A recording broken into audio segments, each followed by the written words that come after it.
Hi folks, this is Big T Petty. Welcome to RNN Live Talk Radio. You're listening to RNN Radio, where thinking people tune in. Well, welcome back to this radio marathon we've been doing for the last several hours. This is the Wild Man of the Ozarks. I'm accompanied in the studio tonight by the Horse Whisperer. Hello. We want to welcome everybody back to this fourth hour of our marathon interview with Thomas Horn on the subject of the lost symbol, which Dr. Horn has been explaining is actually the lost meaning behind the occult layout of the buildings, the streets, and even the seals of the capital city of the United States. In the next hour, hour 5, Tom will join us as host as we'll be talking to award-winning filmmaker and another nationally recognized expert in this field, Chris Pinto. Then finally, in the 6th hour, we'll be talking to the popular researcher and writer Peter Goodgame, both of whom contributed to Dr. Horn's research in this field. Right now, we're glad to have you back again, Tom, to finish up the 4th hour of this special series.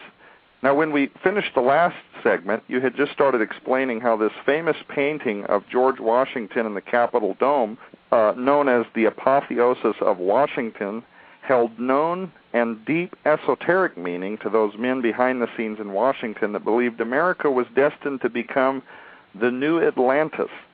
Can you pick it up there and continue that train of thought?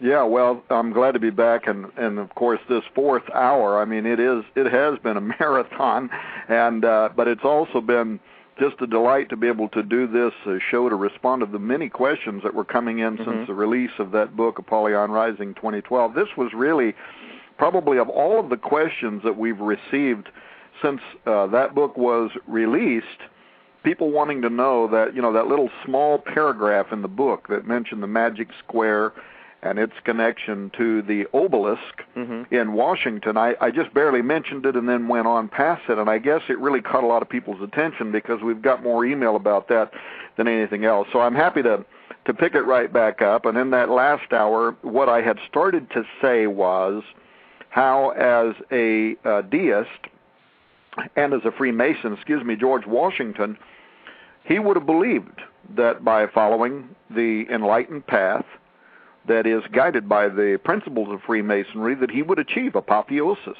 that he would become deified. This isn't just a fanciful painting. It is really meant to capture a deep, esoteric, mystical, if you will, belief system from within their own religious ideas. Now, the apotheosis of Washington is, you know, like the most famous of those paintings inside the U.S. Capitol Dome. But if you tour the dome, and even if you study the history of the capital city of the United States, you find that there is a redundancy about this, meaning that this belief system turns up over and over again in their works, in their writings, in their comments, in the paintings inside the U.S. Capitol Dome, and in other pieces of artwork. I'll give you a few for instances. There's an 1865 card, a famous card, that was titled Washington and Lincoln's Apotheosis. And in this card, in this painting, Abraham Lincoln is depicted transcending death to meet Washington up among the gods. But what god did Lincoln become? Humanist and American poet Walt Whitman eulogized him as, guess what? The American Osiris. So this is very telling about their belief systems, about how the president reaches apotheosis and then goes into the underworld and becomes the Osiris at death.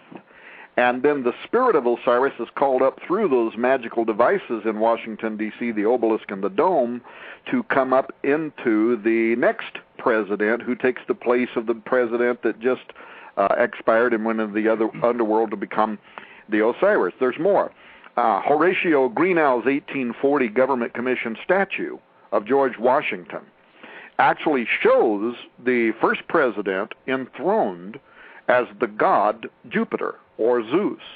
And on one side of Washington, Zeus, is his son Hercules, clutching two serpents. On the other side is his son Apollo, who is prophesied to return upon the Great Seal of the United States. People can go to Wikipedia.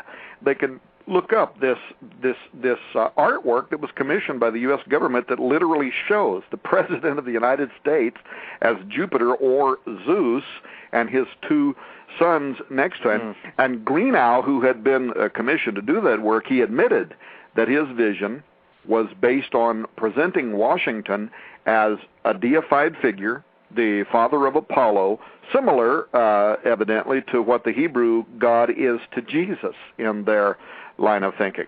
But there's more. There's another representation of Washington as Jupiter, Zeus in Washington, D.C., another commissioned artwork. This is a painting by Rembrandt Peale, and it still hangs today in the old Senate chamber. And one of the things I think is interesting about this is Peale, in his own journals and records he kept concerning how this was designed and painted the way it was, he admitted that he painted this in what he called a, quote, poetic frenzy, end quote. And I remember the very first time I ever read that it struck me that it almost seemed as if the artist was admitting that he had gone into like a trance. It almost sounded like he was possessed or something. Right.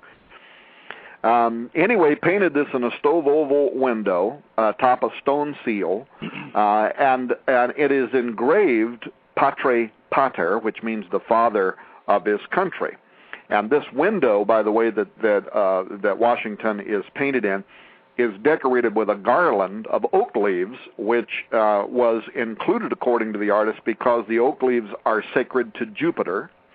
And then this whole painting is surmounted by what Peale called the, quote, Phidian head of Jupiter, end quote. That's Peale's description on the keystone. Well, this symbol of Jupiter, Zeus, the father of Apollo, above Washington's head, and some of this other artwork I've already referred to, what this reflects, Joe and Nita, is the same conviction that is scripted on America's Great Seal. And that is that regardless of what some Christians in this country might believe, based on the history of this country, on their own seals, their own artwork, and the admission of their own lips, the divine being that they believed was watching over Washington, D.C. and the founding of this country was Jupiter, Zeus, Lucifer in the Bible, whose son is coming to rule again, this Novus Ordo Seclorum, which we discussed earlier. As a matter of fact, even the name Capitol Hill from Government Center in Washington originated with that concept. Thomas Jefferson selected Capitol Hill to reflect Capitoline Hill from ancient Rome, where Jupiter was the king of the gods. So, and then of course, in more recent times, you have the construction of the Congressional Prayer Room that was set up next to the Rotunda, where representatives and senators can go to meditate. And what's startling about this room, and here again, people that want to go to Wikipedia and look this up to verify what I'm saying can, there is a centerpiece in this prayer room.